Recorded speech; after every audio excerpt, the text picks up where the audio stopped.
if you are interested in autonomous vehicles, whether that's spacecraft, if you are interested in other forms of smart transportation, if you're interested in drones, this is the kind of program where you come to get hands-on applied experience. Is there a demand for this field in United States? MEM has the specialty of doing co-op right after the first semester. How does that work? Like, do people get to do co-op, and is it after the first semester, or when is it? But yeah, so far we've got offers from like Cummins, from Shark Ninja, pretty exciting there, from ZF, Siemens Energy, Pitney Bowes, and more on the way. Students can come in and hear from these speakers, get to talk to them. Yes, it's only 36 students in the batch, but overall, Purdue is big. So will I get on-campus job? But like, what's the admission process look like? So you would earn, the degree you would earn as a Master of Science in Engineering, obviously a STEM degree. The major is autonomy or IoT or robotics. For these programs, is the ideal candidate more with work experience, without work experience, similar background from robotics? How is it being judged? Thank you, Eric, for doing this. I am excited because this is probably the first time I'm talking about this major on my channel. So, and who better to do it with? So, thank you. I feel the same. Who better to do it with? Thank you again. But for people who don't know, might have not watched our first video, who are you, and like do a quick intro? Yeah, for sure. Yeah, so my name's Eric Vandevoordy. Just celebrated over my 10-year anniversary at Purdue University in West Lafayette, Indiana, Midwest of the U.S. My role is as Executive Director for our Office of Professional Education, which includes, I would say, a menu, if you will, or a portfolio of more industry-focused professional master's programs. You know, engineering management has been our flagship, and happily now we have some new programs that we've just launched recently, including our autonomy, IoT, and robotics programs. And we just welcomed our first cohort in the fall, so looking forward to talk with you about how they're doing and what this program is designed to do. Amazing.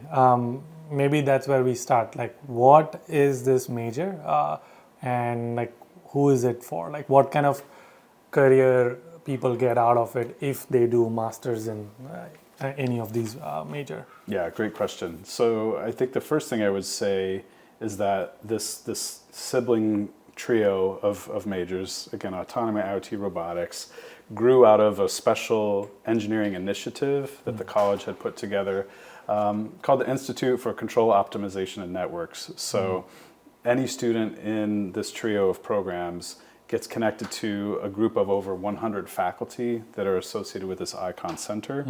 If you're interested in humanoid robotics, if you are interested in autonomous vehicles, whether that's spacecraft, you know, in like the cislunar distance between Earth and the Moon, whether that's, you know, something like Waymo and autonomous vehicles.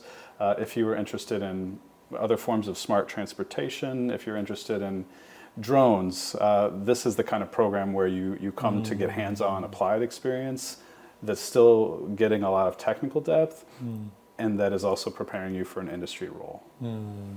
And so is this a thesis program or not a thesis program? Okay, yeah, this would definitely be a non-thesis program.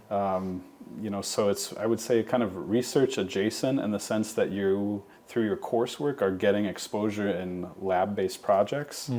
But the lab-based projects are more applied learning rather than kind of that theoretical and you know, foundational research. Gotcha. Okay. And then you mentioned a few of the like industry that people can get into, but I also want to understand: is there a demand for this field in United States? Yeah, good question. Good question. Well, I suppose time will tell is part of what I'll say, right? But I would also say we would not have launched these three programs if we had not verified that already. You know, looking at things like the U.S. Bureau of Labor Statistics and what the demand for robotics and autonomy types of roles will be over the next 10 years. I will also say the faculty that we've worked with to design these programs are very well connected through their own industry partnerships. And the reason that they were excited to launch this trio of programs is because they're getting that feedback from industry sponsors and partners that this is a skill set that exists now with needs, but is intended to really grow exponentially over the next decade and hopefully beyond. Yeah, and so I know we are using this like autonomy, IoT, robotics. So does it mean they do we have to choose one of these field, or is it all three you get specialized in? Yeah, this is an important question. I think the way I would characterize this, each of these programs are a major, but they operate under interdisciplinary engineering by design. Okay. So if I would go back to this Institute for Control Optimization and Networks of 100 plus faculty, these faculty are coming from all different kinds of disciplines across Purdue's College of Engineering. That would be, aeronautical and astronautical engineering. That would be electrical and computer engineering. That would be industrial engineering, mechanical engineering, computer science even. So the faculty that are affiliated with this trio of majors are coming from a lot of different disciplines, because that's the skill set that's needed today to be functional in a robotics role. Yeah. You have to have an understanding of multiple disciplines. So with IDE, if you will, interdisciplinary engineering as the umbrella, within that, students then do choose a focus. But I would look at it kind of as three overlapping circles of a Venn diagram. Yeah. So if you choose robotics, you're still getting a little exposure to autonomy, a little bit to IoT, and the same would be the case for the other two. So yes, you have that specialization, but again, they're all interconnected, and then interdisciplinary is sort of the philosophy, if you will, behind how the curriculum is structured. Also, is this 30 credits, 36 credits? Sure, yeah. For us, it's 30 credits. So the breakdown within those 30 credits would be 9 credits in that major. Let's say it's robotics. Then you have 9 credits within the trio. So you take 3 of autonomy, 3 of IoT, 3 of robotics. Then you have 9 credits of professional skills courses. One that comes to mind for me is our engineering leadership class, where you're getting exposure to things like executive presence and leading teams through transformation. And then you would have an elective beyond that. So that's kind of how the 30 come together. I would also, though, it would be very important for me to mention, within those 9 credits of professional skills, 6 of those, in other words, 2 classes, are faculty-led projects in a lab setting. So again, not research, but research adjacent, lab affiliated, right? Applied learning projects. I took a couple notes here just so I could be specific. A few projects that our students are working on right now from the inaugural cohort: bio-inspired flapping wing vehicle design. Wow. It's a mouthful, but pretty exciting. Deep learning-based object detection for autonomous driving. Spacecraft autonomy, including multi-agent coordination, human autonomy teaming. I mean, pretty cutting-edge things, and you could see why this would be interdisciplinary out of necessity. Yeah, I love that. And I know we've talked about MEM before, and MEM has the specialty of doing co-op right after the first semester. How does that work? Like, do people get to do co-op, and is it after the first semester, or when is it? Yeah, good question. In this case, these programs would follow the more traditional path of, you need to complete that full academic year of a fall and a spring, and then you do have eligibility, though, to do up to a 2-semester co-op. Gotcha. Right? It's not a requirement in these programs, it's an option. Right. Okay. That would be a differentiator from MEM for that 2-year role. So students, we've already actually got several offers for students that started in the fall. Even the first batch? Yes. Okay. And more on the way even, right? Because we're talking like April. Yeah, so we've still got the rest of this month and May even. But yeah, so far we've got offers from like Cummins, from Shark Ninja, pretty exciting there, from ZF, if you're familiar with. They've got a lot of work in autonomous commercial vehicle R&D and trying to get autonomous commercial trucks out on the road. Siemens Energy, Pitney Bowes, and more on the way. So we're very encouraged, and I know our students are getting pretty excited about those results. Nice. So obviously I was at Purdue campus, and I had the opportunity to do the IE Roundtable Career Fair. Do these students also get access to those companies that they come over there? They do, and I hope the next Industrial Roundtable Fair in September has the same great weather that we had when you were visiting with us. Not always the case in the Midwest in September. It was so good. It was like perfect. We ordered it up for you. Perfect. Yeah, absolutely. And in fact, any student at Purdue has access to that career fair, right? Now, I suppose another element to it, beyond that access to 400 companies that are recruiting on campus, physically and virtually, through the digital platforms, the next element of that is what does the preparation look like for those students? And, happily we run a series of professional development seminars for our autonomy, IoT, and robotics students to make sure that they are prepared to maximize the impact there. And also, offering the individualized, support as well, just to give students the tools that you need to understand, like, particularly if you're joining from somewhere outside of the U.S., like, what are the differences in our hiring processes here relative to maybe what you're familiar with? Because knowing that is just as important as having the technical skills so that you can navigate that effectively. Yeah.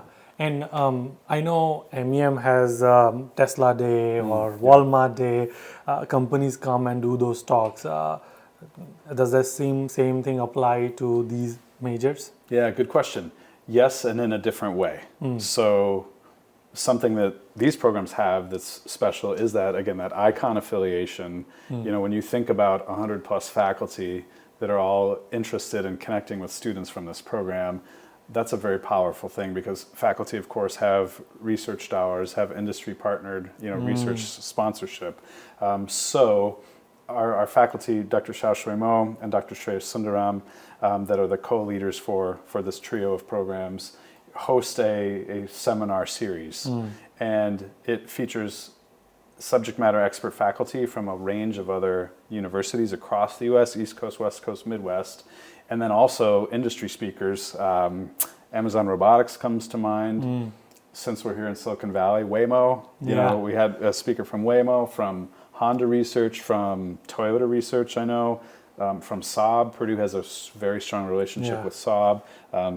Torque Robotics, it's Qualcomm, it's a long list. So students can come in and hear from these speakers, get to talk to them, sometimes share a meal together. And again, this is just an add-on benefit in addition to the project courses that students have access. Yeah, and that was going to be my follow-up is like, again, we know Purdue is in smaller college town in West Lafayette, but how do they get access to these industries which are not in like smaller towns? So it sounds like this is one of those ways where you do get access by such college, like info sessions, and companies come and do the talk, because I would imagine that they can also network with these people and then eventually end up like getting an offer or interview calls or network with someone else who's interviewing. Absolutely. Well, and I guess the thing I'm really excited about, the inaugural cohort in fall of 24 is 36 students. So we're talking about our staff team supporting, we're talking about 100 plus faculty from the Institute for Control Optimization and Networks, and we're talking about project-based learning with the faculty there. So you're getting a chance to show faculty that have those industry connections what you can do on these projects. It stands to bear that can lead to connection opportunities and referrals and informal conversations that lead to something that you might call an interview or an offer, right? So 36 students, and we have 100 faculty, and we have a staff team, and we have all these industry connections. So and a bunch of them already, even its first batch, have co-ops already. So exactly, we're off to a good start. Yeah, I'm sure the next batch is going to be even more stronger. So absolutely, and hopefully, if we get a chance to talk again sometime, a year from now, I can be talking to you about full-time outcomes for this initial batch too. Yeah, because I think that would be another thing that people would be looking like, okay, this is the first time they are doing it. Is it like, is it worth it? How should I think about like the overall ROI? But it also has the Purdue brand, so we shouldn't forget that too. So 150 years of history while you're part of a brand new program that's cutting edge, like skills that are relevant now and growing in the future. So you're benefiting from the infrastructure of Purdue, the scale, the faculty expertise, and then you're getting to go through a curriculum that's really designed for future needs that are just now like getting to the point of expanding. Yeah. And I know we didn't talk about fees, but I'm assuming it's similar fees to MEM? It is, like pretty much the same fees, in fact. So about $45,000 total for the tuition. Yeah. And cost of living also probably. Yeah, I think you have a range of options there, right? I would say anything from $500 a month to $1,500 a month, and everything in between. Just about, you know, those usual decisions. How close do you want to be? Do you want a swimming pool on the roof? Do you want a roommate? Or do you want room, personal room, etc. Exactly. I remember all my college days now. With fondness, right? Oh yeah, had some good roommates and some not good roommates. Right. You might be watching this. That's true. What about on-campus jobs? That is like another thing that a lot of my audience probably would want to understand. Like, are there on-campus jobs? Because yes, it's only 36 students in the batch, but overall, Purdue is big. So will I get on-campus job? Purdue is practically its own city. Yeah, right. It is. You know, yes. Not only in terms of the employer partners that have space on the campus, you know, like a Saab or a Rolls-Royce, you know, or who else, a Bear or a Cummins, etc. Right. But you also have all these retail shops, you have all these research centers, and you know, and the community is ingrained into the Purdue community too, like the broader community of Greater Lafayette. So if you want to find a job on campus, you can find a job on campus. Simple as that.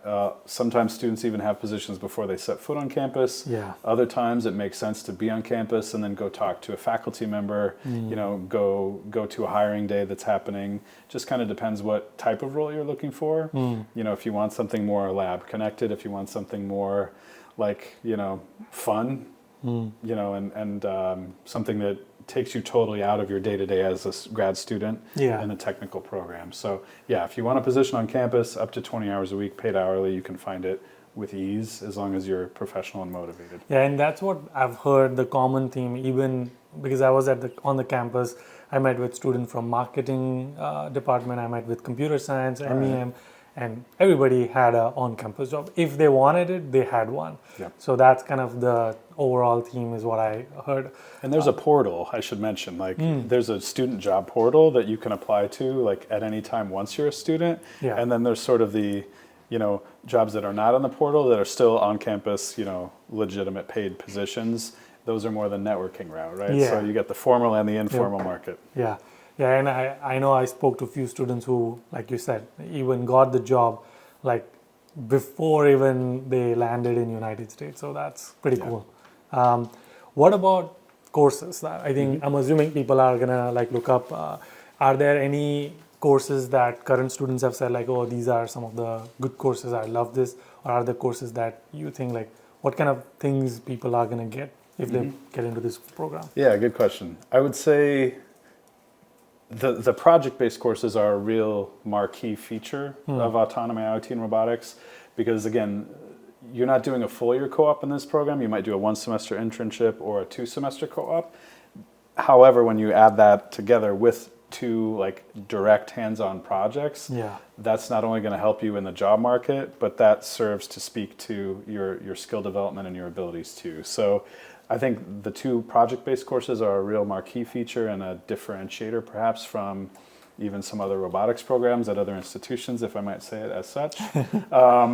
And then kind of similarly to MEM, not to the same degree, but similarly to MEM, you do have flexibility within the lists of courses that we've got on our website from which to choose, right? So you still have an ability to do some customization, you know, taking classes in like deep learning, design of, you know, robot manipulators, multi-agent systems, you know, autonomous vehicle operations and how does AI connect to that, adaptive controls, motion planning, digital control, industrial IoT, machine, I already said ML. It's a long list. You did. So, yeah. And again, this is interdisciplinary by design because we're worried about building, you know, putting the pieces of the puzzle together in a way that align with what industry needs.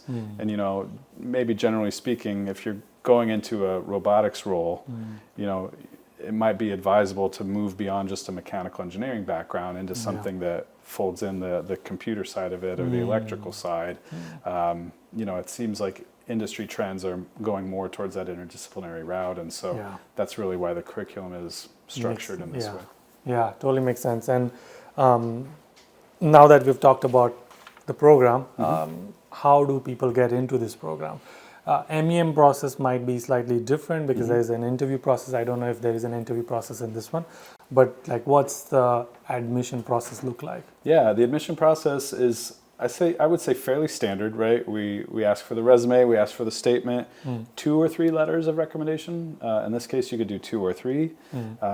We, of course, transcripts, things like that. We do require, the GRE is optional for this program as well.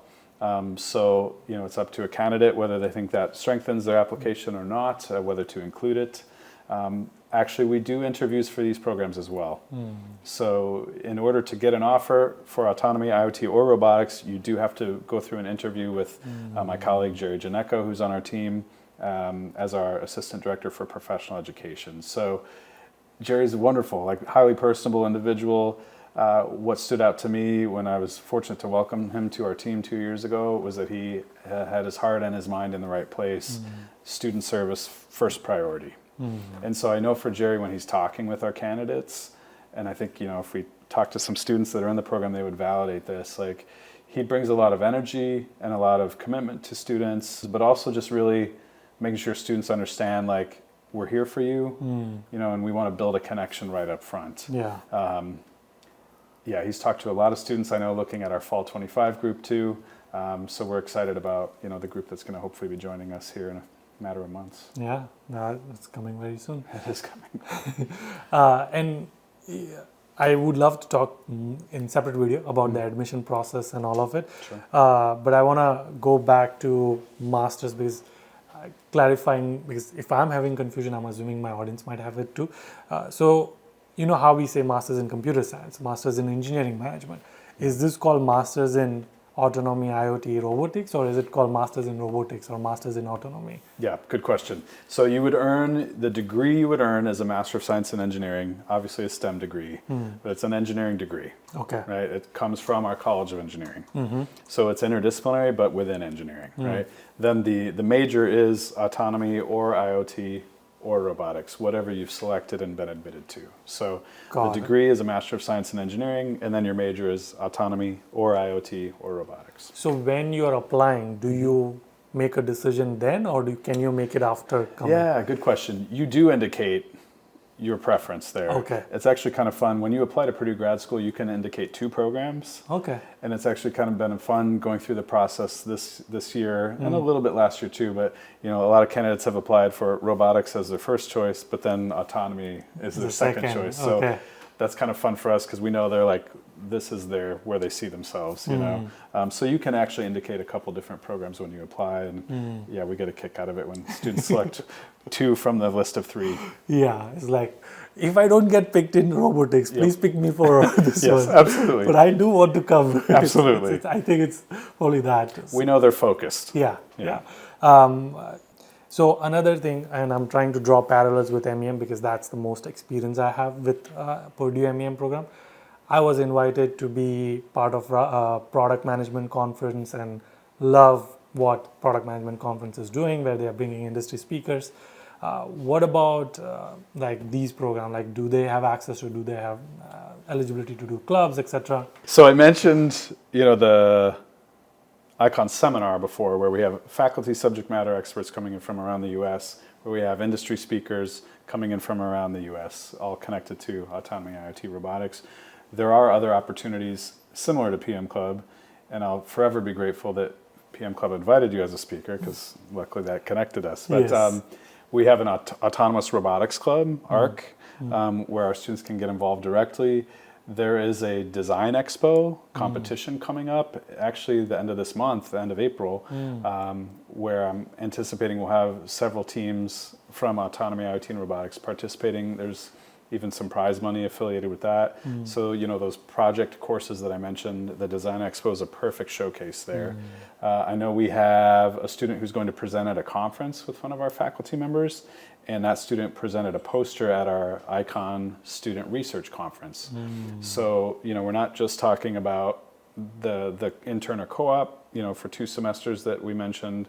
we're not just even talking about the two project-based courses. Yeah. We're talking about these other vehicles, no pun intended, or maybe intended, these other two autonomous vehicles, where you can get connected to fellow learners in a student org through competition with prize money, through a research conference where faculty are very excited for you to go and share those findings. So it's kind of a really unique blend, I would say. You know, it's not that traditional thesis research program. It's not that MEM, you know, industry side. It's kind of something like a little in between. Yeah. Yeah. I love it. Okay. Let's say there are students who are planning to come in fall 2025 to one of these programs. What advice would you give them to maximize their output? Okay. I think the absolutely first thing to do is start getting familiar with the research areas of those 100 plus icon faculty, so that you can start maybe connecting with them ahead of time, so that when you're thinking about where you want to focus those two project-based courses, you already have a better sense of the landscape. You know, and I should also mention, interdisciplinary means you're not restricted to your home discipline. So if you're coming to one of our programs from mechanical, that doesn't mean you can't connect with a faculty member from industrial for a project, or electrical and computer engineering. That's the whole purpose behind the program, right? Is for that cross-pollination, if you will. So faculty connections and familiarity, I would say, is the very first thing. The second thing would be, you know, there's a bit more lead time here for autonomy, IoT, robotics relative to MEM when it comes to the co-op search. But we still want to get started early. You know, so to the extent that it's possible, yes, start thinking about that resume, start getting your LinkedIn page updated if it's not already. Start, you know, doing some research about interview prep, you know, for robotics roles, as an example. Or even what companies are hiring for that role. Absolutely, right? So that you've got a landscape in your mind and you've got those tools ready to go. And then once you're on campus, make sure you take advantage of these resources that we offer, because those will be differentiators for you relative to peers that didn't do that, right? So I think that's an important second step. And then I guess the third step would be, like start getting connected with other students that are coming in, get connected with current students. Like, just like in MEM, we're in the first year of this trio of sibling programs.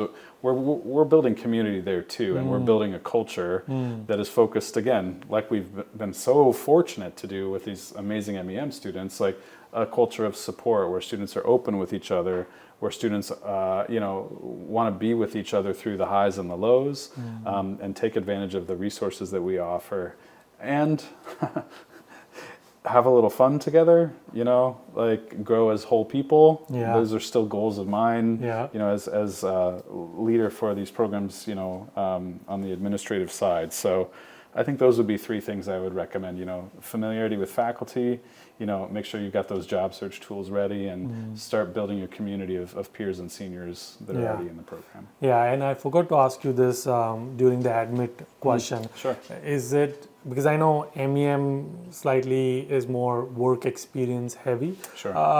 So for these programs, is the ideal candidate more with work experience, without work experience, similar background from robotics? How is it being judged? Yeah, great question there too. I would say, from what we've seen so far, I don't think it's an ideal candidate one way or the other. I would say it's probably about 50-50 as far as percentage weight between students coming directly from a bachelor program and students coming, you know, with a few years of work ex, I would say. You know, and we'll compare that to engineering management, where, you know, it's probably 75 or 80% prior full-time work ex, right? I think in robotics, we're not seeing that right now, and I don't think that's a necessity as far as the admission process goes. For students that are joining directly from a bachelor program, our intention is that those two project courses, you know, in a lab setting with direction from a faculty member that are applied, you know, that will allow them to build up US-based master's level, you know, experiential, you know, elements for their profile and their skill set that will translate into, you know, interviews and offers on the internship and co-op side. So that's kind of, and, you know, knowing our students have 2 semesters to build up that experience versus like the one that you might typically have in MEM. Yeah. To me, that's sort of what we envision. Right, and they could take 2 project program courses and get like some form of experience over there, like as a project experience and so on and so forth. Well, and we're just seeing such rapid growth from companies, well-established enterprises and startups and mid-sized companies that are recognizing like, oh, we've got to catch up when it comes to autonomy. Whether we're, we even have a company we work with that does a lot of projects for, in let's say the ag sector and automating, apple picking. Let's say, right? Interesting. Or designing an interface to automate custom concrete mixes. These are just a couple, and they got a lot of other fancier things too. But even like a more traditional industry like that you might consider more manual has recognized that we've got to get automated. We've got to be able to drive this vehicle down the row of avocado trees and tell when those are ripe and ready to pick, right? And so can we develop something like that? So I think this and I believe like the talent is limited, so that's where this, like, if you think about some computer science, like supply is there, demand is there, but the supply is over more than demand. But with this, I feel like the demand is starting to get there, but supply is not ready yet. Would you agree? I would agree, and I guess what I would tie it back to, this Purdue Engineering Initiative I initially referenced, where this trio of programs grew out of that, that Autonomous Connected Systems initiative is supposed to address like those grand challenges that are out there, in healthcare, in smart transportation, in precision ag, in production, even in social networks, right? I mean, every aspect of our life right now is being impacted by digital twins and autonomous driving and even space. Right? So like where we're sitting right now today, fast forward 6 months, very different. Fast forward 12 months, even more different. So I feel like our students are going to be picking up just at the right time that we're seeing this take off on the industry side. Yeah, 100%. Love it, Eric. Thank you so much for doing this. It was fun. This was great. I can't wait to do this again. Maybe in a year we'll have more data and we'll probably do another round of this. I'll get to talk to some of the students hopefully soon as well. Can't wait to visit Vaslava and make sure the weather is good for me. We'll make sure. Well, I think, we got to meet at Purdue's campus. We had a little time in India together. Now we're here in Silicon Valley. California. What's next? We'll see. This has been good. Awesome. Thank you again. But until our next one. Keep smiling. Keep hustling. Nice.